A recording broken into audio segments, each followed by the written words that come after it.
Welcome back, and this is the third part of integrative developments. ഇനി നമ്മൾ റിറ്റ്സറിന്റെ globalisation എന്ന ആ ഒരു കോൺസെപ്റ്റ് ആണ് ഇനി ഈ ഒരു പാർട്ടിൽ നമ്മൾ ഡിസ്കസ് ചെയ്ത് തുടങ്ങുന്നത്. അപ്പൊ എന്താണ് റിറ്റ്സർ ഗ്ലോബലൈസേഷനെ കുറിച്ച് പറഞ്ഞിരിക്കുന്നത്? ഒന്ന്, he says globalisation spreads systems, goods and cultural forms. രണ്ട്, അദ്ദേഹം സ്റ്റാൻഡേർഡൈസേഷനെ കുറിച്ച് പറയുന്നുണ്ട്. Standardisation will expand across the world എന്നാണ് പറയുന്നത്. മൂന്നാമത്, local cultures adapt and reshape global forms.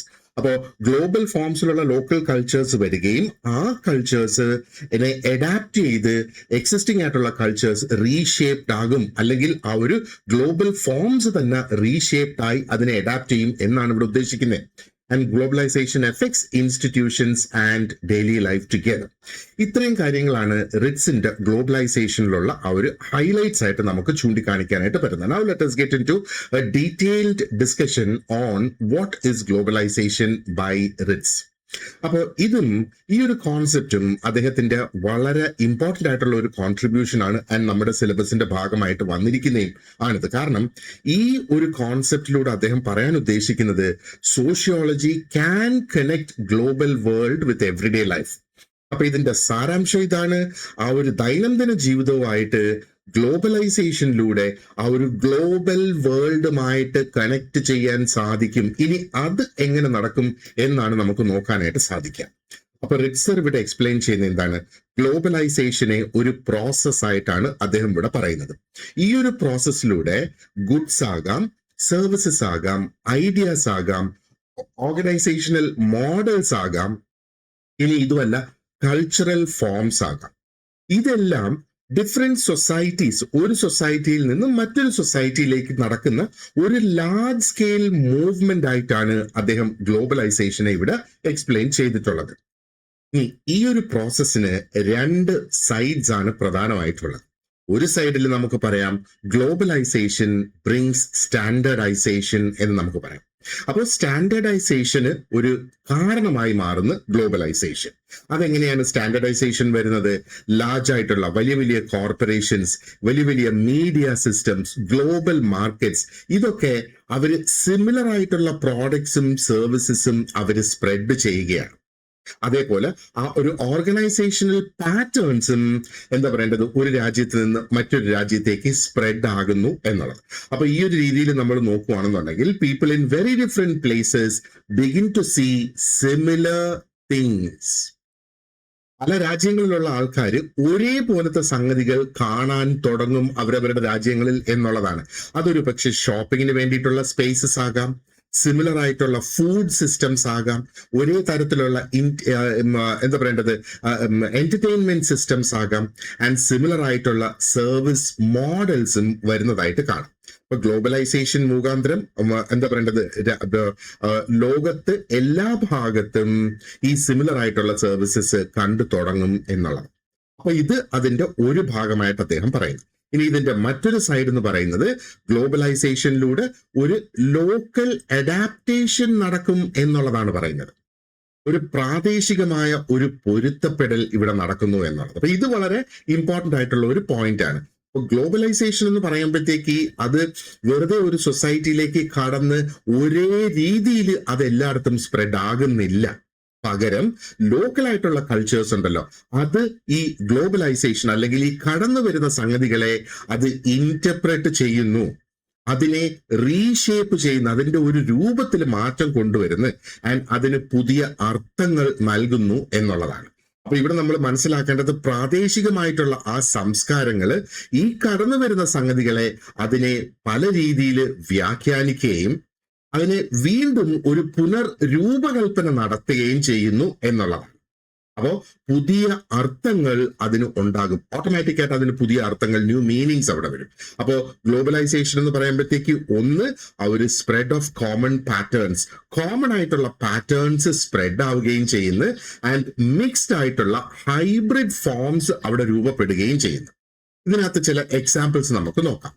ഒന്ന്, ഫാസ്റ്റ് ഫുഡിനെ നമുക്ക് എടുക്കാം. ഫാസ്റ്റ് ഫുഡ് അതെങ്ങനെയാണ് ഒരു രാജ്യത്തിന്റെ അല്ലെങ്കിൽ ഒരു സംസ്കാരത്തിന്റെ ലോക്കൽ ഫുഡ് ആയിട്ട് മാറുന്നത് എന്ന് നമുക്ക് നോക്കാം.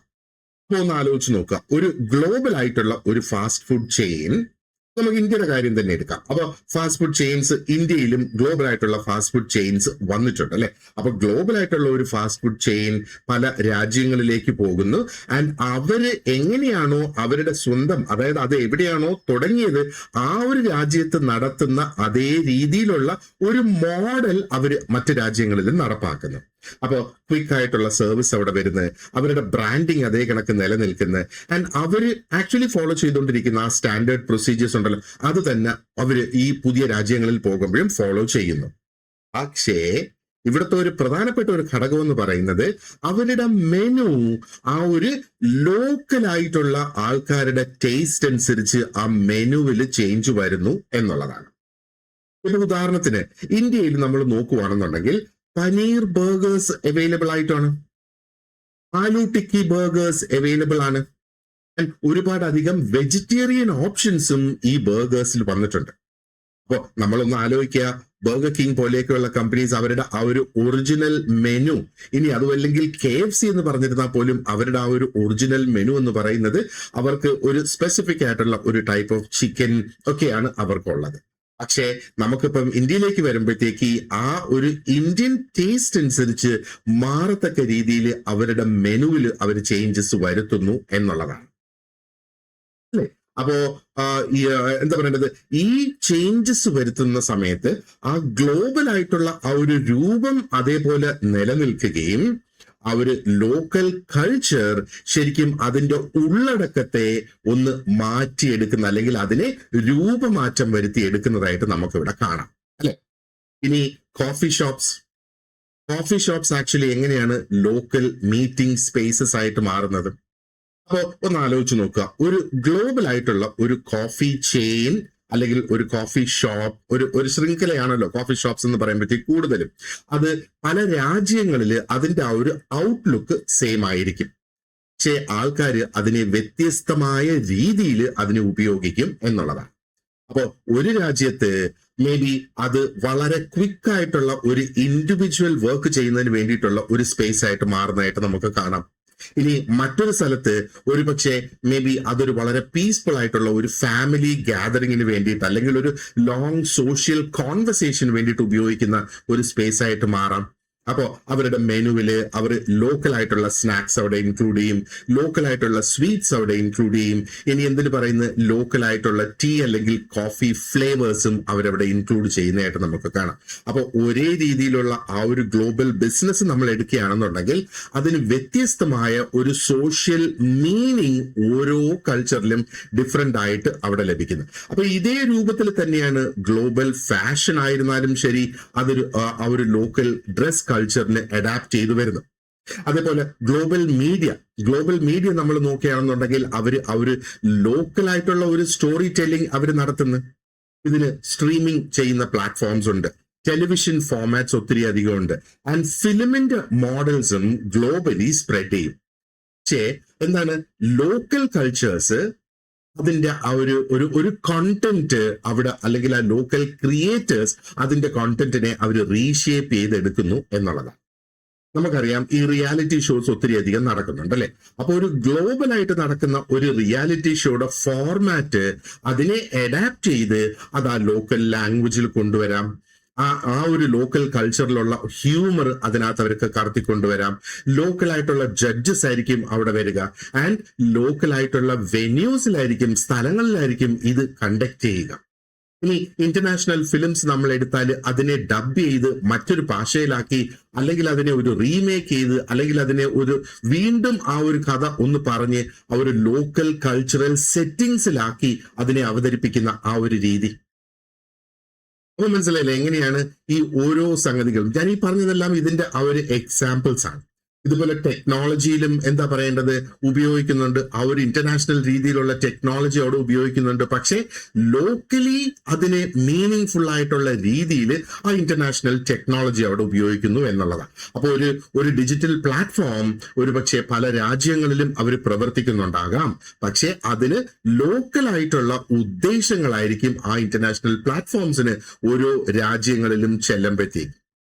അപ്പം മെസ്സേജിങ്ങിന് വേണ്ടിയിട്ടുള്ള ആപ്സ് നമ്മൾ ഉപയോഗിക്കുകയാണെന്നുണ്ടെങ്കിൽ നമ്മളിപ്പോൾ വാട്സാപ്പ് പോലെയൊക്കെയുള്ളത് അത് ഫാമിലി നെറ്റ്വർക്കിന് വേണ്ടിയിട്ട് ഉപയോഗിക്കും, റിലീജിയസ് ഗ്രൂപ്പ്സിന് വേണ്ടിയിട്ട് ഉപയോഗിക്കും, ലോക്കലായിട്ടുള്ള ബിസിനസ്സുകൾക്ക് വേണ്ടിയിട്ട് ഉപയോഗിക്കും, ആൻഡ് ഒരു പക്ഷേ നമ്മുടെ ആ ഒരു അയൽപ്പക്കം ഒന്ന് കോർഡിനേറ്റ് ചെയ്ത് നിർത്തുന്നതിന് വേണ്ടിയിട്ടും ഉപയോഗിക്കുന്നതായിട്ട് നമുക്ക് കാണാം അല്ലെ. അപ്പൊ അതിന്റെ ആ ഒരു എക്സാമ്പിൾ എന്നുള്ളതാണ്.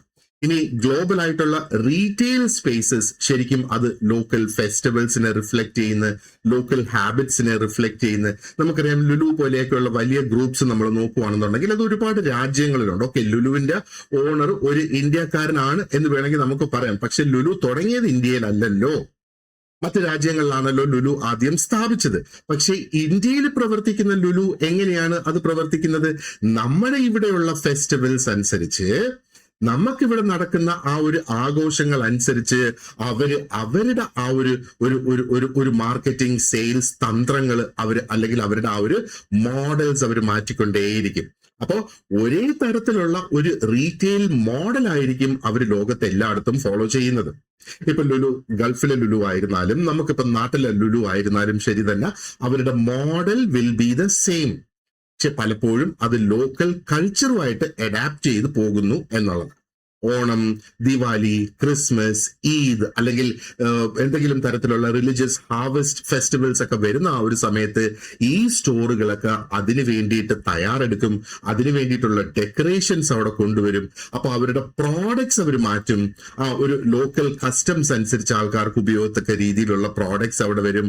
ലോക്കൽ ആയിട്ടുള്ള സ്കൂൾ സൈക്കിൾസ്, നമുക്കറിയാം എല്ലാ രാജ്യങ്ങളിലെയും സ്കൂൾ സൈക്കിൾസ് ഒരേപോലെ അല്ല നടക്കുന്നത് അല്ലെ. അപ്പോ നമ്മുടെ സ്കൂൾ തുടങ്ങുന്ന ആ ഒരു സമയത്താണ് ഒരു പക്ഷെ ഗൾഫിലൊക്കെ സ്കൂൾസ് അടയ്ക്കുന്നത് എന്ന് വേണമെങ്കിൽ നമുക്ക് പറയാം. ആ ഒരു സമ്മർ വെക്കേഷന് വേണ്ടിയിട്ട് അടയ്ക്കുന്നത്. അപ്പോൾ ആ സ്കൂൾ സൈക്കിൾസ് ഓരോന്നും ഇന്റർനാഷണൽ ബിസിനസ് ആണ്, ഇന്റർനാഷണൽ മോഡലാണ്. പക്ഷേ അത് അവര് ലോക്കലായിട്ട് അതിനെ അഡാപ്റ്റ് ചെയ്ത് ഫോളോ ചെയ്യുന്നു എന്നുള്ളതാണ്. അപ്പോൾ ഇതൊക്കെ പറഞ്ഞതിന്റെ ആ ഒരു പ്രധാനപ്പെട്ട പോയിന്റ് എന്ന് പറയുന്നത്, ഗ്ലോബലൈസേഷൻ കൊണ്ട് ആ ഒരു എക്സാക്ട് സെയിംനെസ്, ഒരേപോലെയുള്ള സെയിംനെസ് എല്ലായിടത്തും വരുന്നില്ല. അവിടെ വേരിയേഷൻസ് വരുന്നു. പക്ഷേ കോമൺ ആയിട്ട് വരുന്നത് എന്തൊക്കെയാണ്? അവരുപയോഗിക്കുന്ന സിസ്റ്റംസ്, അവരുപയോഗിക്കുന്ന പ്രോഡക്ട്സ്, അവരുടെ മോഡൽസ്, ഇത്രയും ഒരുപക്ഷെ ആ ബിസിനസ് മോഡലൊക്കെ ഇത്രയും ഒരുപക്ഷെ കോമൺ ആയിട്ട് അവിടെ വരാം. പക്ഷെ ലോക്കൽ കൾച്ചേഴ്സ് എന്താണ് ചെയ്യുന്നത്? അതിനെ ഈ വന്നിട്ടുള്ള സംഗതികളെ, പ്രോഡക്ട്സ് ആയാലും ഇതിനെയൊക്കെ ഒന്ന് ഇന്റർപ്രറ്റ് ചെയ്ത് അതിനൊരു പുതിയ രൂപം കൊടുക്കുന്നു. കാരണം ഇവിടെ ഒരു റീറ്റെയിൽ ബിസിനസ് കേരളത്തിൽ നടത്തണം അല്ലെ ഇന്ത്യയിൽ നടത്തണമെങ്കിൽ അത് ഇന്ത്യയിലെ ആൾക്കാർക്ക് ഉപയോഗപ്രദമാകുന്ന രീതിയിലുള്ള ബിസിനസ് ആയിരിക്കണം അതവിടെ നടക്കുക എന്നുള്ളത്. ഓക്കെ, ഇനി ആ ഒരു മാക്രോ ലെവലിൽ നമ്മൾ നോക്കുകയാണെന്നുണ്ടെങ്കിൽ ഗ്ലോബലൈസേഷൻ എന്താണ് ചെയ്യുന്നത്? അത് എക്കണോമീസിൽ തന്നെ മാറ്റങ്ങൾ കൊണ്ടുവരുന്നു, ഇൻസ്റ്റിറ്റ്യൂഷൻസിൽ മാറ്റങ്ങൾ കൊണ്ടുവരുന്നു, കമ്മ്യൂണിക്കേഷൻ സിസ്റ്റംസിൽ മാറ്റങ്ങൾ കൊണ്ടുവരുന്നു, ആൻഡ് ആ ഒരു കൾച്ചറൽ സർക്കുലേഷൻ നടക്കുന്ന അക്രോസ് ദ വേൾഡ് എന്നുള്ളതാണ്. അത് ഒരു കൾച്ചർ മറ്റൊരു സ്ഥലത്തേക്ക് പോകുന്നതാണ് കൾച്ചറൽ സർക്കുലേഷൻ. അത് ആ ഒരു മാക്രോ ലെവലിലാണ് നമ്മൾ ഇവിടെ നോക്കുന്നത്. ഇനി മാക്രോയുടെയും മൈക്രോയുടെയും ഇടയിൽ ഒരു ലെവലുണ്ട്, that is the meso level. അപ്പൊ ഈ മെസോ ലെവലിൽ എന്താണ് നടക്കുന്നത്? ആ ഒരു ഓർഗനൈസേഷണൽ ടെംപ്ലേറ്റ്സ് അവര് സ്പ്രെഡ് ചെയ്യുന്നു എന്നുള്ളതാണ്. ഓർഗനൈസേഷണൽ ടെംപ്ലേറ്റ്സ് എന്ന് നമ്മൾ പറയുമ്പോൾ എന്താണ് ഉദ്ദേശിക്കുന്നത്? നമ്മൾ ഫ്രാഞ്ചൈസി എന്നൊക്കെ കേട്ടിട്ടില്ലേ? ഇപ്പം ഇന്ത്യയിൽ നടക്കുന്ന KFC ആയിരുന്നാലും ശരി തന്നെ, അത് അവരുടെ ആ ഒരു ഒറിജിനൽ KFCയുടെ അതേ മോഡലിലാണ് ഇവിടെ സെറ്റപ്പ് ചെയ്തിരിക്കുന്നത്. കാരണം അവരാണ് തീരുമാനിക്കുന്നത് നിങ്ങൾക്ക് കടയ്ക്ക് ഇത്ര സ്ഥലം ഉണ്ടാകണം, ഇന്ന രീതിയിൽ ഡെക്കറേറ്റ് ചെയ്തിരിക്കണം, ഇന്ന രീതിയിലുള്ള പാർക്കിംഗ് സ്പേസ് ഉണ്ടായിരിക്കണം എന്നൊക്കെ പറയുന്നത്. അതാണ് ആ ഒരു ഫ്രാഞ്ചൈസി എന്ന് പറയുന്നത്. അപ്പൊ യഥാർത്ഥത്തിൽ അവരുടെ ഒരു ബ്രാഞ്ച് അല്ല, അതൊരു പക്ഷെ മറ്റൊരു വ്യക്തി നടത്തുന്ന ഒരു സ്ഥലമായിരിക്കും, പക്ഷേ ആ ഒരു ഒറിജിനൽ മോഡൽ. അപ്പൊ അതാണ് ഓർഗനൈസേഷണൽ ടെംപ്ലേറ്റ്സ് എന്ന് ഞാൻ ഇവിടെ ഉദ്ദേശിച്ചത്. ഇനി മോൾസിന്റെ കാര്യം നമ്മൾ നോക്കുകയാണെന്നുണ്ടെങ്കിൽ സ്റ്റാൻഡേർഡ് ആയിട്ടുള്ള പല സർവീസസും ഒരേ മോഡൽസ് ഇങ്ങനെ ഫോളോ ചെയ്യുന്നത്, കോർപ്പറേറ്റ് മോഡൽസ് ഫോളോ ചെയ്തു വരുന്നത്. അതാണ് ആ ഒരു മീസോ ലെവലിൽ നടക്കുന്നത്. ഇനി മൈക്രോ ലെവലിൽ എത്തുമ്പോഴത്തേക്ക് എന്താണ് നടക്കുന്നത്? It enters the everyday life. ആ ഒരു ദൈനംദിന ജീവിതത്തിലേക്ക് എങ്ങനെ ഇത് കടന്നു വരുന്നത്? ഫുഡ് ഹാബിറ്റ്സിലൂടെ വരുന്നത്, ഷോപ്പിംഗ് ബിഹേവിയറിലൂടെ വരുന്നത്, മീഡിയ ഉപയോഗത്തിലൂടെ വരുന്നത്, വർക്ക് കൾച്ചർ മാറി വരുന്നുണ്ട് അല്ലെ. അതനുസരിച്ച് അവിടെ വരുന്നുണ്ട്. ആൻഡ് ആ ഒരു പേഴ്സണൽ ഐഡന്റിറ്റിയെയും ഇത് ബാധിക്കുന്നു, ആ ഒരു മൈക്രോ ലെവലിൽ നമ്മൾ നോക്കുകയാണെന്നുണ്ടെങ്കിൽ. അപ്പൊ റിറ്റ്സന്റെ പ്രധാനപ്പെട്ട ഇൻസൈറ്റ് എന്ന് പറയുന്നത് ഗ്ലോബലൈസേഷൻ എന്ന് പറയുമ്പോഴത്തേക്ക് അതൊരു ഡിസ്റ്റന്റ് വേൾഡ് പ്രോസസ് അല്ല, പകരം it is A part of the ordinary life of the local culture. അപ്പോ ആൾക്കാർ ഒന്ന് ഗ്ലോബലൈസേഷൻ അവരുടെ ആ ഒരു ഡെയിലി റുട്ടീൻ ദൈനംദിന ജീവിതത്തില് ഗ്ലോബലൈസേഷൻ എക്സ്പീരിയൻസ് ചെയ്യുന്നു, അല്ലെങ്കിൽ ഗ്ലോബലൈസേഷന്റെ എഫക്ട്സ് അവിടെ അവർക്ക് ലഭ്യമാകുന്നു, അല്ലെ? കൺസ്യൂമർക്ക് ഉണ്ടാകുന്ന ആ ഒരു ചോയ്സസ്, കൾച്ചറൽ ഹാബിറ്റ്സ്, ഇതൊക്കെ ഇതിന്റെ ഭാഗമായിട്ട് വരികയും ചെയ്യുന്നു. അപ്പൊ നമുക്ക് ഊഹിക്കാവുന്നുള്ളതേ ഉള്ളൂ അല്ലെ, ഈ തിയറി എന്തുമാത്രം ഉപയോഗപ്രദമാണ് അല്ലെങ്കിൽ യൂസ്ഫുൾ ആണ് ഇന്റഗ്രേറ്റീവ് സോഷ്യോളജിയെ സംബന്ധിച്ചിടത്തോളം. കാരണം ഇത് വളരെ ക്ലിയർ ആയിട്ട് കാണിക്കുകയാണ് എങ്ങനെയാണ് ഈ ഗ്ലോബൽ സ്ട്രക്ചേഴ്സ് ശരിക്കും ആ ഒരു എവറിഡേ വേൾഡ് ഓഫ് ഹ്യൂമൻ എക്സ്പീരിയൻസിലേക്ക് കടന്നു വരിക എന്നുള്ളത്. അപ്പൊ this is what Ritzer had to say on globalization. ഇനി റിറ്റ്സറിന്റെ തന്നെ മറ്റൊരു now let's move on to Anthony Giddens. Anthony ഗിഡൻസിന്റെ സ്ട്രക്ചറേഷൻ തിയറിയാണ് നമുക്ക് ഈ ഒരു മോഡ്യൂൾ അനുസരിച്ച് നമുക്ക് നോക്കേണ്ടതായിട്ടുള്ളത്. സോ ലെറ്റ് us see എന്താണ് ഈ ഒരു സ്ട്രക്ചറൽ തിയറി എന്ന് പറയുന്നത്. അപ്പോ ആന്റണി ഗിഡൻസും ആ ഒരു കാലഘട്ടത്തിൽ അല്ലെങ്കിൽ ഈ ഒരു കാലഘട്ടത്തിലെ വളരെ പ്രധാനപ്പെട്ട ഒരു ഇന്റഗ്രേറ്റീവ് തിയറിസ്റ്റ് തന്നെയാണ് സോഷ്യോളജിയെ സംബന്ധിച്ചിടത്തോളം നമ്മൾ നോക്കുകയാണെങ്കിൽ. അപ്പോ ഗിഡൻസ് ഇവിടെ ടേക്കപ്പ് ചെയ്യുന്നത് നമ്മൾ നേരത്തെ ഡിസ്കസ് ചെയ്ത ആ ഒരു ഏജൻസി വേഴ്സസ് സ്ട്രക്ചർ പ്രോബ്ലം ഉണ്ടല്ലോ, ആ ഒരു പ്രോബ്ലത്തെയാണ് അദ്ദേഹം അവിടെ ടേക്കപ്പ് ചെയ്യുന്നത്. അപ്പൊ ഏജൻസി എന്താണെന്നും സ്ട്രക്ചർ എന്താണെന്നും എന്താണിത് തങ്ങളിലുള്ള ആ ഒരു കണക്ഷൻ എന്നും നമ്മൾ ഓൾറെഡി ഡിസ്കസ് ചെയ്തിട്ടുള്ളതാണ്. അപ്പോ ഈ ഏജൻസി സ്ട്രക്ചർ പ്രോബ്ലം എന്ന് പറയുന്നത് ഈസ് അഗെയിൻ ആ ഒരു സോഷ്യൽ തിയറിയെ സംബന്ധിച്ചിടത്തോളം ഒരു ഫൗണ്ടേഷണൽ ക്വസ്റ്റ്യൻ തന്നെയാണ്. അപ്പൊ അദ്ദേഹത്തിന്റെ മേജർ കോൺട്രിബ്യൂഷൻ കൊടുത്തിരിക്കുന്ന ആ ഒരു പേരാണ് സ്ട്രക്ചറേഷൻ തിയറി എന്ന് പറയുന്നത്. അപ്പൊ ഈ സ്ട്രക്ചറേഷൻ തിയറിയുടെ കോർ ഐഡിയ എന്താണ് എന്ന് നമുക്ക് ഇനി ഒന്ന് ചർച്ച ചെയ്യാം.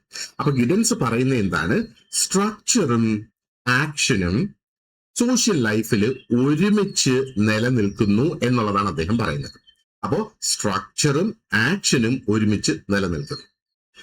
അതായത് ആൾക്കാര് ആ ഒരു ശൂന്യതയിൽ നിന്നല്ല ഓരോ കാര്യങ്ങൾ ചെയ്യുക. People do not act in empty space എന്നാണ് ഇതിൽ നിന്ന് നമ്മൾ മനസ്സിലാക്കേണ്ടത്. അപ്പോ ആൾക്കാര് പ്രവർത്തിക്കുന്നത് ഒരുപക്ഷെ റൂൾസ് അനുസരിച്ച് പ്രവർത്തിക്കും, നോംസ് അനുസരിച്ച് പ്രവർത്തിക്കും, അവരുടെ റോൾസ്, സമൂഹത്തിലെ റോൾസ് ഉണ്ടല്ലോ, റോൾസ് അനുസരിച്ച് പ്രവർത്തിക്കും, ആൾക്കാർക്ക് അവൈലബിൾ ആയിട്ടുള്ള വിഭവങ്ങൾ, റിസോഴ്സസ് അനുസരിച്ച് ആൾക്കാർ പ്രവർത്തിക്കും, ആൻഡ് ആൾക്കാർക്കുള്ള ആ ഒരു കൂട്ടായ എക്സ്പീരിയൻസ് അല്ലെങ്കിൽ ഷെയർഡ് ആയിട്ടുള്ള എക്സ്പീരിയൻസ് അനുസരിച്ച് പ്രവർത്തിക്കും. അപ്പൊ ഈ പറഞ്ഞ റൂൾസും നോംസും റോൾസും റിസോഴ്സസും ഒക്കെ ഓൾറെഡി സൊസൈറ്റിയിൽ നിലനിൽക്കുന്ന സംഗതികളാണ്.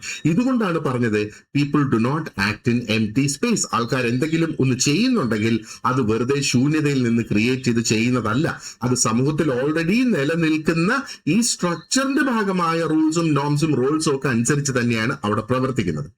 ഇനി അതേസമയം നമ്മൾ നോക്കുകയാണെന്നുണ്ടെങ്കിൽ ഇതേ സ്ട്രക്ചർ തന്നെ തുടർന്നു പോകുന്നത് എന്തുകൊണ്ടാണ്? ഇത് തുടർന്നു പോകുന്നത് ആൾക്കാര് ദൈനംദിന ജീവിതത്തില് ഈ സ്ട്രക്ചറിനെ വീണ്ടും വീണ്ടും ഉപയോഗിക്കുന്നത് കൊണ്ടാണ് ഇത് അതേപോലെ തുടർന്നു പോകുന്നത്. അപ്പൊ സൊസൈറ്റി എന്ന് പറയുന്നത് ആ ഹ്യൂമൻ ആക്ഷനിൽ നിന്ന്, മനുഷ്യന്റെ പ്രവൃത്തികളിൽ നിന്ന് കംപ്ലീറ്റ്ലി വേർപെടുത്തിയ ഒരു സംഗതി അല്ല സൊസൈറ്റി എന്നുള്ളതാണ് പറയുന്നത്. സൊസൈറ്റി തന്നെ നിലനിൽക്കുന്നത് എങ്ങനെയാണ്? Through what people do. ആൾക്കാർ വീണ്ടും വീണ്ടും ചെയ്യുന്ന പ്രവൃത്തികളിലൂടെയാണ് ആ ഒരു സൊസൈറ്റി തന്നെ നിലനിന്ന് പോകുന്നത്.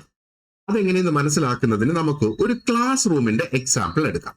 അപ്പൊ നിങ്ങൾ ടീച്ചേഴ്സ് ആണല്ലോ, അപ്പൊ ടീച്ചേഴ്സിന് ഏറ്റവും അധികം റിലേറ്റ് ചെയ്യാൻ പറ്റുന്ന ഒരു എക്സാമ്പിൾ ആണ് ക്ലാസ് റൂം എന്ന് പറയുന്നത്.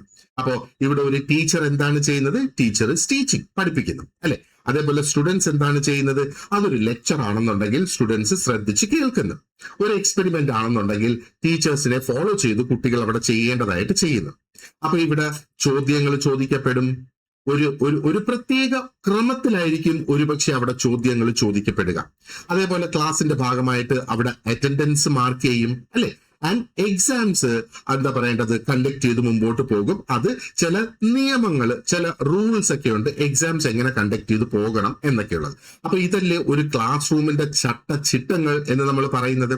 അപ്പോൾ ഈ റൂൾസും അവിടെ സ്റ്റുഡൻസ് ആയിരുന്നാലും ടീച്ചേഴ്സ് ആയിരുന്നാലും പെർഫോം ചെയ്യുന്ന റോൾസ് ഉണ്ടല്ലേ, ഇതാണ് ഈ റൂൾസും റോൾസും ആണ് ഈ ഒരു ക്ലാസ് റൂം ലൈഫിന്റെ സ്ട്രക്ചർ എന്ന് പറയുന്നത്. പക്ഷേ ഇവിടെ നോട്ട് ചെയ്യേണ്ട ഒരു പ്രധാന പോയിന്റ് എന്ന് പറയുന്നത്, ഈ ഒരു സ്ട്രക്ചർ നിലനിൽക്കുന്നത് അല്ലെങ്കിൽ അത് കണ്ടിന്യൂ ചെയ്യുന്നത് എന്തുകൊണ്ടാണ്? ബിക്കോസ് ടീച്ചേഴ്സ് ആയിരുന്നാലും സ്റ്റുഡൻസ് ആയിരുന്നാലും അത് യഥാർത്ഥത്തിൽ ഫോളോ ചെയ്യുന്നുണ്ട്. ഓരോ ക്ലാസ്സിലും ഓരോ പീരിയഡിലും ഓരോ ദിവസവും അത് അതേ കണക്ക് ഫോളോ ചെയ്തു പോകുന്നുണ്ട് അല്ലെ. അപ്പൊ ഇവിടെ എന്താ ശരിക്കും സംഭവിക്കുന്നത്? ഈ ആക്ഷൻ, ഈ ക്ലാസ് റൂമിൽ നടക്കുന്ന ആക്ഷൻ അതെന്തനുസരിച്ചാണ്? ആ ക്ലാസ് റൂമിന്റെ സ്ട്രക്ചർ അനുസരിച്ചാണ് ആ ആക്ഷൻ നടക്കുന്നത്. ആൻഡ് ഈ ആക്ഷൻ എന്താണ് ചെയ്യുന്നത്? ഓരോ തവണ ഈ ആക്ഷൻ ചെയ്യും തോറും ആ സ്ട്രക്ചറിനെ തന്നെ വീണ്ടും വീണ്ടും റീപ്രൊഡ്യൂസ് ചെയ്തുകൊണ്ടേയിരിക്കുകയാണ് അല്ലെ. ഇനി മറ്റൊരു എക്സാമ്പിൾ, നമുക്ക് ഫാമിലി ഒരു എക്സാമ്പിൾ ആയിട്ട് എടുക്കുകയാണെന്നുണ്ടെങ്കിൽ, ഒരു ഫാമിലിയിൽ എന്താ ശരിക്കും സംഭവിക്കുക? ആൾക്കാർക്ക് ചില പ്രതീക്ഷകളുണ്ടല്ലേ. അപ്പൊ പ്രതീക്ഷകൾ എന്ന് പറയുമ്പം ഒന്ന് ഒരു റെസ്പെക്ട്, അനുസരണ, അല്ലെങ്കിൽ മറ്റുള്ളവരെ, കുടുംബത്തുള്ളവരെ ബഹുമാനിക്കുക, ആൾക്കാർക്ക് കെയർ ചെയ്യുക, ഓരോരുത്തർക്ക് ഉത്തരവാദിത്വങ്ങളുണ്ട്, തീരുമാനങ്ങൾ എടുക്കേണ്ട ആ ഒരു പ്രക്രിയ ഫാമിലികൾ ഫോളോ ചെയ്യും. ആൻഡ് ദൈനംദിന ജീവിതത്തിൽ ഫാമിലിയിലെ ഓരോരുത്തരും ചെയ്യേണ്ട അവരുടേതായ ഡ്യൂട്ടീസ് അവിടെയുണ്ട് അല്ലെ. അപ്പോ ഈ പാറ്റേൺസ് ആണ്, ഈ ഡ്യൂട്ടീസ് പാറ്റേൺസ്, ഇതൊക്കെയാണ് ഓരോ വ്യക്തികളുടെയും പെരുമാറ്റത്തെ ഫാമിലിയിൽ ഗൈഡ് ചെയ്യുന്നത്. കാരണം അവരവരുടെ റൂൾസ് ഉണ്ട്. പിന്നെന്താണ് പറയേണ്ടത്? ഫാമിലിയിൽ റെസ്പെക്ട് വേണം, ഫാമിലി ലവിങ് ആയിരിക്കണം, കെയറിങ് ആയിരിക്കണം, അന്യോന്യം സഹായിക്കണം, ഇങ്ങനെയൊക്കെയുള്ള സംഗതികൾ അവിടെ വരുന്നു അല്ലെ. അപ്പോ ഈ പാറ്റേൺസ് ആണ് ഫാമിലിയിലെ ഓരോരുത്തരുടെയും പെരുമാറ്റത്തെ ഗൈഡ് ചെയ്ത് മുമ്പോട്ട് കൊണ്ടുപോകുന്നത്. അതേസമയം ഫാമിലി ഒരു സോഷ്യൽ ഇൻസ്റ്റിറ്റ്യൂഷൻ എന്ന നിലയിൽ നമ്മൾ നോക്കുമ്പം അത് കണ്ടിന്യൂ ചെയ്ത് അത് നിലനിന്ന് പോകുന്നത് എന്തുകൊണ്ടാണ്? ആൾക്കാര് ഓരോ ദിവസവും റിപ്പീറ്റഡ് ആയിട്ട് അവരുടെ റോൾസ് പെർഫോം ചെയ്യുന്നു. അപ്പൊ നോക്ക്, ആ സ്ട്രക്ചർ അനുസരിച്ച് റോൾസ് വരുന്നു. അപ്പൊ സ്ട്രക്ചർ അനുസരിച്ച് പെരുമാറുക എന്നുള്ളതാണ്, ആക്ട് ചെയ്യുക എന്നുള്ളത്. ഈ സ്ട്രക്ചർ അനുസരിച്ച് ആക്ട് ചെയ്തില്ല എങ്കിൽ എന്ത് സംഭവിക്കും? ഈ സ്ട്രക്ചർ നിലനിൽക്കത്തില്ല, സ്ട്രക്ചർ തകർന്നു പോകും അല്ലെ. അപ്പോ സ്ട്രക്ചർ അനുസരിച്ച് ആക്ഷൻ ചെയ്യണം. ഈ സ്ട്രക്ചർ അനുസരിച്ച് ആക്ഷൻ ചെയ്തു പോകുമ്പോൾ മാത്രമേ ആ സ്ട്രക്ചർ അതേപോലെ നിലനിൽക്കുകയുള്ളൂ. ഇല്ലെങ്കിൽ ആ സ്ട്രക്ചർ തകർന്നു പോകും. അപ്പൊ ഇവിടെയും സ്ട്രക്ചർ ആണ് ആ ആക്ഷൻസിന് രൂപം കൊടുക്കുന്നത്. ആൻഡ് ആക്ഷൻസ് ആണ് ഈ സ്ട്രക്ചറെ നിലനിർത്തി മുമ്പോട്ട് പോകുന്നത്. ഇനി നമ്മൾ വർക്ക് പ്ലേസിലെ കാര്യങ്ങൾ എടുത്ത് നോക്കിയിരുന്നാലും ഇതെല്ലാം ഇതേപോലെ തന്നെയാണ് നടക്കുക അല്ലെ. അപ്പോ ഈ ഒരു രീതിയിൽ സ്ട്രക്ചർ നിലനിൽക്കുന്നത് ആ റിപ്പീറ്റഡ് ആയിട്ടുള്ള സോഷ്യൽ പ്രാക്ടീസ് മുഖാന്തരമാണ് സ്ട്രക്ചർ അവിടെ നിലനിൽക്കുന്നത്. ഇനി മറ്റൊരു സംഗതി നമുക്ക് മനസ്സിലാക്കാം. He helps us to understand stability and change. നമുക്കറിയാം രണ്ടും ഓപ്പോസിറ്റ് ആയിട്ടുള്ള കോൺസെപ്റ്റ്സ് ആണ്. സ്റ്റെബിലിറ്റി എന്ന് പറയുമ്പോഴത്തേക്ക് ഒരേപോലെ നിലനിൽക്കുന്നു, ചേഞ്ച് എന്ന് പറയുമ്പോഴത്തേക്ക് അവിടെ മാറ്റങ്ങൾ വരുന്നു. ഈ സ്റ്റെബിലിറ്റിനെയും ചേഞ്ചിനെയും അദ്ദേഹം ഒരുമിച്ച് എക്സ്പ്ലെയിൻ ചെയ്യുന്ന ഒരു ബ്യൂട്ടിഫുൾ ആയിട്ടുള്ള ഒരു അപ്രോച്ച് ഇവിടെ ഉണ്ട്. അപ്പൊ അതിലെന്താണ് അദ്ദേഹം പറയുന്നത്? സോഷ്യൽ ലൈഫ് എന്ന് പറയുന്നത് അത് ഒരു ക്രമം അനുസരിച്ച് നിലനിൽക്കുന്നത് എന്തുകൊണ്ടാണെന്ന് അദ്ദേഹം പറയുന്നത്. അതായത് ആൾക്കാര് ആ ഒരു ഡെയിലി അവരുടെ ആൾക്കാര് സമൂഹത്തിൽ ഫോളോ ചെയ്യേണ്ട റൂൾസ് അല്ലെങ്കിൽ ആ സ്ട്രക്ചർ ഡെയിലി ലൈഫിൽ അവർ ഫോളോ ചെയ്യുന്നു എന്നുള്ളത്. അത് ഒരു സൈഡിൽ നമ്മൾ ഓൾറെഡി മനസ്സിലാക്കിയ ഒരു സംഗതിയാണ്. ഇനി അദ്ദേഹം തുടർന്ന് പറയുന്നത് എന്താണ്? Social life is also dynamic എന്നാണ് പറയുന്നത്. ഡൈനാമിക് എന്ന് പറഞ്ഞാൽ ഒരേപോലെ ഫിക്സ്ഡ് ആയിട്ട് നിലനിൽക്കുന്ന ഒന്നല്ല. സോഷ്യൽ ലൈഫ് കീപ്സ് ചേഞ്ചിങ് എന്നാണ് പറയുന്നത്. കാരണം എന്താ? ഓരോ സാഹചര്യത്തിനെയും ആൾക്കാർ പല രീതിയിൽ അതിനെ ഇന്റർപ്രറ്റ് ചെയ്യും, അതിനെ വിശകലനം ചെയ്യും. ഓരോ സാഹചര്യങ്ങൾ, പുതിയ പുതിയ സർക്കംസ്റ്റൻസസ് വരുന്നതനുസരിച്ച് ആൾക്കാർ അവിടെ അഡ്ജസ്റ്റ് ചെയ്യും. ആൻഡ് ആൾക്കാർ പല തരത്തിലുള്ള ക്രിയാത്മകമായിട്ടുള്ള ആ ഒരു രീതിയിലൂടെ ആൾക്കാർ പ്രവർത്തിക്കും. പക്ഷേ ആ സെയിം സോഷ്യൽ സ്ട്രക്ചറിന്റെ ഉള്ളിൽ നിന്നുകൊണ്ടാണ് ഈ പല തരത്തിലുള്ള അഡാപ്റ്റേഷൻസ് അവിടെ കൊണ്ടുവരുന്നത്. നോക്ക്, നമ്മുടെ ജീവിതത്തിൽ എല്ലാ ദിവസവും വരുന്ന സിറ്റുവേഷൻസ് ഒരേപോലെ ആയിരിക്കില്ല. ആ സിറ്റുവേഷൻസ് മാറി വരുന്നതനുസരിച്ച്, അല്ലെങ്കിൽ ഒരു ദിവസം തന്നെ പല സിറ്റുവേഷൻസ് നമ്മൾ ഫേസ് ചെയ്യും. ഈ സിറ്റുവേഷൻ മാറി വരുന്നതനുസരിച്ച് നമ്മുടെ അനാലിറ്റിക്സ് മാറണം, നമ്മുടെ ചിന്താരീതി മാറണം, നമ്മുടെ റെസ്പോൺസ് മാറണം, അല്ലെ? നമ്മൾ ആരടുത്ത് സംസാരിക്കുന്നു എന്നുള്ളതനുസരിച്ച് നമ്മുടെ ആ ഒരു റെസ്പോൺസ്, നമ്മൾ അവരെ ബഹുമാനിക്കുന്നു ഇല്ലയോ എന്നൊക്കെ നോക്കുന്ന ആ ഒരു സംഗതികൾ, ആ ഒരു കോൺസെപ്റ്റ് ഇനി നമുക്ക് ചർച്ച ചെയ്യാനായിട്ടുണ്ട്. അപ്പോ ഗിഡൻസ് നമുക്ക് വളരെ പവർഫുൾ ആയിട്ടുള്ള ഒരു ഉത്തരമാണ് ഇവിടെ തരുന്നത്. അതായത് ഹ്യൂമൻ ബീയിങ്സ് ആണ് ആ ഒരു സമൂഹത്തെ ഷേപ്പ് ചെയ്ത് അല്ലെ രൂപപ്പെടുത്തി കൊണ്ടുവരുന്നത്. അതെങ്ങനെയാണ്? ആ ഹ്യൂമൻ ബീയിങ്സിന്റെ ആക്ഷനിലൂടെ ആണ് ഏജൻസി എന്ന് പറയുന്നത്, അല്ലെ? ആൻഡ് സമൂഹം എന്താണ് ചെയ്യുന്നത്? അത് ഹ്യൂമൻ ബീയിങ്സിനെ രൂപപ്പെടുത്തി എടുക്കുന്ന അതായത് ആ ഒരു സമൂഹത്തിന്റെ സ്ട്രക്ചറിലൂടെ ഹ്യൂമൻ ബീയിങ്സിനെ രൂപപ്പെടുത്തി എടുക്കുന്നു എന്നുള്ളതാണ്. അപ്പൊ ഇതാണ് സ്ട്രക്ചറേഷൻ തിയറി എന്ന് പറയുന്നത്. ഇനി അദ്ദേഹം പറയുന്ന മറ്റൊരു ഇൻട്രസ്റ്റിംഗ് ആയിട്ടുള്ള ഒരു കോൺസെപ്റ്റും കൂടി ഉണ്ട്. അതായത് ഡുവാലിറ്റി ഓഫ് സ്ട്രക്ചർ. ഈ സ്ട്രക്ചറിന് ഒരു ഡുവൽ അല്ലെങ്കിൽ ഒരു ഡബിൾ റോൾ ഉണ്ട് എന്നുള്ളതാണ് ഗിഡൻസ് ഇവിടെ പറയുന്നത്. So let us understand what is duality of structure. ഇപ്പൊ മോഡേൺ സോഷ്യോളജിയെ കുറിച്ച് നമ്മൾ ചിന്തിക്കുകയാണ്, അല്ലെങ്കിൽ മോഡേൺ സോഷ്യോളജിയുടെ ഒരു പശ്ചാത്തലത്തിൽ നിന്നുകൊണ്ട് നമ്മൾ ചിന്തിച്ചു നോക്കുമ്പം ഈ ഒരു ഡുവാലിറ്റി ഓഫ് സ്ട്രക്ചർ എന്ന് പറയുന്നത് വളരെ പ്രധാനപ്പെട്ട ഒരു കോൺസെപ്റ്റ് തന്നെയാണ്. അപ്പൊ ഗിഡൻസ് പറയുന്നത് ഇവിടെ എന്താണ്? Structure is both the medium of action. Structure is both, ആ ബോത്തില് ഒരു സംഗതിയാണ് structure is the medium of action. Action നടക്കുന്ന മാർഗം സ്ട്രക്ചർ ആണെന്ന് പറയുന്നു. And the outcome of action. അദ്ദേഹം പറയുന്നത് എന്താണ്? സ്ട്രക്ചർ എന്ന് പറയുന്നത് ഒന്ന് മീഡിയം ഓഫ് ആക്ഷൻ ആണ്, അതേപോലെ ഔട്ട്കം ഓഫ് ആക്ഷനും ആണ് എന്നാണ് പറയുന്നത്. അപ്പൊ ഒരു സൈഡില് നമ്മൾ സ്ട്രക്ചറിനെ എസ് എന്ന് പറയാം. അദ്ദേഹം പറയുന്നത് എന്താ? ഒന്ന്, it is the medium of action ആണ്, ഈ മീഡിയം ഓഫ് ആക്ഷൻ. അതേപോലെ ഈ സ്ട്രക്ചർ തന്നെയാണ് ഔട്ട്കം ഓഫ് ആക്ഷൻ എന്നും അദ്ദേഹം പറയുന്നു. മനസ്സിലായോ ഇത്? അതായത് സ്ട്രക്ചർ എന്ന് പറയുമ്പോഴത്തേക്ക് നമുക്കിവിടെ ഘടന എന്ന് പറയാം, അല്ലെ? ആക്ഷൻ എന്ന് പറയുമ്പോഴത്തേക്ക് പ്രവർത്തനങ്ങൾ എന്ന് പറയാം. അപ്പോ ഘടന പ്രവർത്തനങ്ങളുടെ മാധ്യം അല്ലെങ്കിൽ ആ ഒരു മാധ്യമമാണ്. അതേപോലെ പ്രവർത്തനത്തിന്റെ ഫലവുമാണ് സ്ട്രക്ചർ എന്ന് ഗിഡൻസ് പറയുന്നു. അപ്പൊ ഞാനിതൊന്നും കൂടെ സിംപ്ലിഫൈ ചെയ്ത് ഒന്ന് എക്സ്പ്ലെയിൻ ചെയ്യാനായിട്ട് ശ്രമിക്കാം. ആദ്യം നമ്മൾ ചിന്തിക്കുക, നമ്മൾ ഓൾറെഡി ഡിസ്കസ് ചെയ്തു വന്ന കാര്യമാണ്. അതായത് ഈ ഒരു ആക്ഷൻ എങ്ങനെയാണ് നടക്കുന്നത്? സ്ട്രക്ചറിലൂടെയാണ് ആക്ഷൻ നടക്കുന്നത്, അല്ലെങ്കിൽ പ്രവൃത്തി നടക്കുന്നത് സ്ട്രക്ചറിലൂടെയാണ്. അപ്പൊ എന്താണ് അതുകൊണ്ട് ഉദ്ദേശിക്കുന്നത്? ആൾക്കാർ ഓരോ കാര്യങ്ങൾ ചെയ്യുന്നത് ആ സമൂഹത്തിൽ നിലനിൽക്കുന്ന റൂൾസ് അനുസരിച്ച്, നോംസ് അനുസരിച്ച്, റോൾസ് അനുസരിച്ച്, ലാംഗ്വേജ് അനുസരിച്ച്, അവിടെ അവൈലബിൾ ആയിട്ടുള്ള റിസോഴ്സസ് അല്ലെങ്കിൽ വിഭവങ്ങൾ അനുസരിച്ച്. വീണ്ടും ഇവിടെ നമ്മൾ ക്ലാസ് റൂമിനെ ഒരു എക്സാമ്പിൾ ആയിട്ട് എടുക്കുകയാണെന്നുണ്ടെങ്കിൽ, ആ ഒരു ടീച്ചർ കുട്ടികളെ പഠിപ്പിക്കുന്നു, ആൻഡ് കുട്ടികള് ടീച്ചർക്ക് റെസ്പോൺസസ് കൊടുക്കുന്നു, അല്ലെ? അവർ പഠിച്ചതിനെ കുറിച്ചുള്ള ചോദ്യോത്തരങ്ങൾ അവിടെ കൊടുക്കുന്നു. അപ്പോ ഇവിടെ ഓൾറെഡി നമുക്കറിയാവുന്ന ഒരു സ്ട്രക്ചർ അനുസരിച്ചാണ് ഈ ക്ലാസ് റൂം നടക്കുന്നത്. ആ സ്ട്രക്ചറിൽ എന്തൊക്കെയുണ്ട്? അതിന്റെ ടൈം ടേബിൾ ഉണ്ട്, സിലബസ് ഉണ്ട്, അവിടെ ആർക്കാണ് അതോറിറ്റി എന്നുള്ളതുണ്ട്, ആൻഡ് ടീച്ചേഴ്സിന്റെയും സ്റ്റുഡൻസിൽ നിന്ന് പ്രതീക്ഷിക്കുന്ന ബിഹേവിയർ എന്തൊക്കെയാണ് എന്നുള്ളത് ഇതിന്റെ സ്ട്രക്ചറിൽ അവിടെ ഉണ്ട്. ഇനി ഇതിന്റെ രണ്ടാമത്തെ ഭാഗം, അതായത് ഔട്ട്കം ഓഫ് ആക്ഷൻ എന്ന് പറയുമ്പോഴത്തേക്ക് എന്താണ്? സ്ട്രക്ചർ രൂപപ്പെടുന്നത് എങ്ങനെയാണ്? കണ്ടിന്യൂഡ് ആക്ഷനിലൂടെ തന്നെയാണ് സ്ട്രക്ചർ തന്നെ രൂപപ്പെടുന്നത്. അല്ലെങ്കിൽ ആ സ്ട്രക്ചർ നിലനിൽക്കണമെങ്കിൽ ആ സ്ട്രക്ചർ അനുസരിച്ച് വേണം അവിടെ പ്രവൃത്തികൾ നടന്നു പോകാനായിട്ട്. അപ്പൊ ഇതേ ക്ലാസ് റൂമിന്റെ സ്ട്രക്ചർ നിലനിൽക്കുന്നത് എന്തുകൊണ്ടാണ്? കാരണം അവിടുത്തെ ടീച്ചേഴ്സും സ്റ്റുഡൻസും ആ സ്ട്രക്ചർ അനുസരിച്ചാണ് അവർ ദൈനംദിനമായിട്ട് ആ ഒരു ക്ലാസിന്റെ പ്രക്രിയകളിൽ അവർ പാർട്ടിസിപ്പേറ്റ് ചെയ്തു പോകുന്നത്.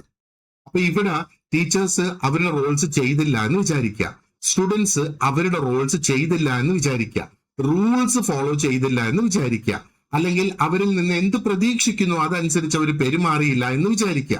അപ്പോ ആ സ്ട്രക്ചർ നിലനിൽക്കുമോ ഇൻ പ്രാക്ടീസ്? ഇൻ പേപ്പർ ഒരു പക്ഷെ ആ സ്ട്രക്ചർ അവിടെ കാണും, പക്ഷെ പ്രാക്ടീസിൽ ആ ഒരു സ്ട്രക്ചർ നിലനിൽക്കുമോ? ഇല്ല എന്നാണ് നിങ്ങളുടെ ഉത്തരമെങ്കിൽ യുവർ അണ്ടർസ്റ്റാൻഡിങ് ഇസ് കറക്റ്റ്. അപ്പം ആക്ഷന് എപ്പോഴും വേണ്ടത് എന്താണ്?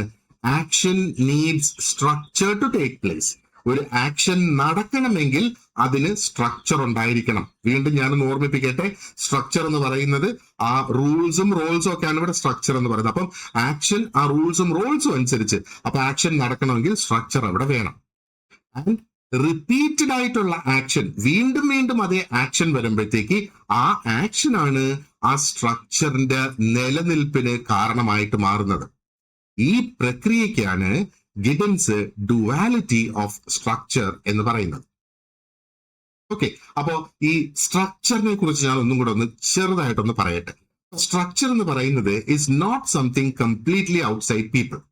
ആൾക്കാരിൽ നിന്ന് എന്താ പറയണ്ട, ആൾക്കാരുടെ പുറത്തുള്ള മറ്റൊരു സംഗതി അല്ല, അല്ലെങ്കിൽ ആൾക്കാരിൽ നിന്ന് വ്യത്യസ്തമായി നിൽക്കുന്ന മറ്റൊരു സംഗതി അല്ല സ്ട്രക്ചർ എന്ന് പറയുന്നത്. ആൻഡ് ആക്ഷൻ എന്ന് പറയുന്നത് is not something that is free from society. സൊസൈറ്റിയിൽ നിന്ന് വേർപെട്ട് ഫ്രീ ആയിട്ട് ഒരു ആക്ഷനും നടക്കുന്നില്ല. ഇത് രണ്ടും ഒന്നിച്ചാണ് നിലനിൽക്കുന്നത്, ഈ ഒരു സ്ട്രക്ചറും ഈ ഒരു ആക്ഷനും. അപ്പൊ ഈ ഒരു കോണ്ടെക്സ്റ്റില് ഗിഡൻസ് സ്ട്രക്ചർ കൊണ്ട് ഉദ്ദേശിക്കുന്നത് ആ സമൂഹത്തിൽ നിലനിൽക്കുന്ന നിയമങ്ങൾ, അവിടുത്തെ നോംസ്, ആൾക്കാർ ചെയ്യേണ്ട റോൾസ്, അവർക്കുള്ള റിസോഴ്സസ്, അതേപോലെ ഓർഗനൈസ്ഡ് ആയിട്ട് അവിടെ നിലനിൽക്കുന്ന ആ സോഷ്യൽ പാറ്റേൺസ്, ഇതെല്ലാം തന്നെയല്ലേ ഒരു സമൂഹത്തിനെ രൂപപ്പെടുത്തിയെടുക്കുന്നത്. അപ്പൊ ഇവിടെ സ്ട്രക്ചർ എന്ന് പറയുമ്പം അത് ഒരു ഫിസിക്കൽ സെൻസിൽ ഒരു ഇൻസ്റ്റിറ്റ്യൂഷനോ ഒരു ബിൽഡിങ്ങോ ആയിട്ട് നമ്മൾ അതിനെ കണക്കാക്കരുത്. അതാണ് ആ ഒരു സമൂഹത്തിന്റെ സോഷ്യൽ ഫ്രെയിംവർക്ക്. ഈ സോഷ്യൽ ഫ്രെയിംവർക്ക് ആണ് അവിടെ നടക്കുന്ന ആക്ഷൻസിന് ഒരു ക്രമം കൊടുക്കുന്നത്, അതിന് പരിധി നിശ്ചയിക്കുന്നത്, അത് എന്തൊക്കെ രീതിയിലുള്ള പ്രവൃത്തികൾ ഇവിടെ ആകാം. അപ്പൊ ഗിഡൻസിനെ സംബന്ധിച്ചിടത്തോളം സ്ട്രക്ചർ എന്ന് പറയുമ്പോഴത്തേക്ക് അതിനകത്ത് എങ്ങനെ ബിഹേവ് ചെയ്യണം, പെരുമാറണം എന്നുള്ള റൂൾസ് അവിടെയുണ്ട്. ഓരോരുത്തര് എന്തൊക്കെ റോൾസ് ആണ് അവിടെ പെർഫോം ചെയ്യേണ്ടത് എന്നുള്ള എക്സ്പെക്ടേഷൻസ് അവിടെയുണ്ട്. എന്താണ് പ്രോപ്പർ ആയിട്ടുള്ളത്, എന്താണ് ഇംപ്രോപ്പർ ആയിട്ടുള്ളത്, എന്ത് ആക്ഷൻസ് ചെയ്യാം, എന്ത് പ്രവൃത്തികൾ ചെയ്തുകൂടാ എന്നുള്ളതിനെ കുറിച്ചുള്ള നോംസ് അവിടെയുണ്ട്. And there are also resources people use while acting. നമ്മൾ ആക്ഷൻ ചെയ്യുന്ന പല സമയത്തും പല റിസോഴ്സസ് നമുക്ക് ഉപയോഗിക്കേണ്ടതായിട്ട് വരും. And it also includes the established ways. അതായത് ആ ഒരു സമൂഹത്തിൽ എസ്റ്റാബ്ലിഷ് ചെയ്ത് നിലനിർത്തിയിട്ടുള്ള മാർഗങ്ങൾ, ആ ഒരു സോഷ്യൽ ലൈഫ് എങ്ങനെ മുമ്പോട്ട് പോകണം എന്നുള്ളത്. അപ്പോ സ്ട്രക്ചർ എന്ന് പറയുന്നത് ആ ഒരു ആക്ഷനെ ഗൈഡ് ചെയ്യുന്ന ഒരു ഓർഗനൈസ്ഡ് ആയിട്ടുള്ള ഒരു പാറ്റേൺ ആണ് സ്ട്രക്ചർ എന്ന് പറയുന്നത്. ഇത് നമ്മൾ മറന്നു പോകരുത്. ഈ സ്ട്രക്ചർ എന്താണെന്നുള്ളതും അതേപോലെ എന്താ പറയേണ്ടത്, ആക്ഷൻ എന്താണെന്നുള്ളതും നമ്മൾ മറന്നു പോകരുത്. അപ്പം സ്ട്രക്ചറും ആക്ഷനുമായിട്ട് കണക്ട് ചെയ്ത് കിടക്കുകയാണ് ഈ ഡുവാലിറ്റി ഓഫ് സ്ട്രക്ചർ എന്ന് പറയുന്നത്. അപ്പൊ ഇത്രയേ ഉള്ളൂ. ഒന്ന്, ഇവിടെ പറയുന്നത് സ്ട്രക്ചറാണ്, ആ സ്ട്രക്ചറിലൂടെയാണ് ആ ഒരു ആക്ഷൻസ് നടക്കുന്നത്. അതുകൊണ്ടാണ് അവിടെ മീഡിയം ഓഫ് ആക്ഷൻ എന്ന് പറയുന്നത്. അതേപോലെ ഈ ആക്ഷന്റെ ഔട്ട്കം ആണ്, ആ ഒരു ആക്ഷന്റെ ഫലങ്ങളാണ് ആ സ്ട്രക്ചറിനെ തന്നെ വീണ്ടും നിലനിർത്തുന്നത്. നമ്മളിപ്പോ ഒരു നിയമം അവിടെ ഉണ്ടാക്കി വെച്ചിട്ട് ആ ഒരു നിയമം പാലിക്കാതെ വരുമ്പോഴെന്താണ് സംഭവിക്കുക? അപ്പോഴല്ലേ നമ്മൾ പറയുന്ന നിയമം കാറ്റിൽ പറത്തി അവന് തോന്നിയതുപോലെ അവിടെ ചെയ്ത്, അപ്പോ ആ നിയമം തന്നെ ചോദ്യപ്പെടുകയല്ലേ അവിടെ ചെയ്യുന്നത്. അപ്പോ അതുകൊണ്ടാണ് നമുക്ക് ആ ഒരു നിയമപാലകർ നമ്മുടെ നാട്ടിൽ അല്ലെങ്കിൽ നമ്മുടെ സമൂഹങ്ങളിൽ ഉള്ളത്.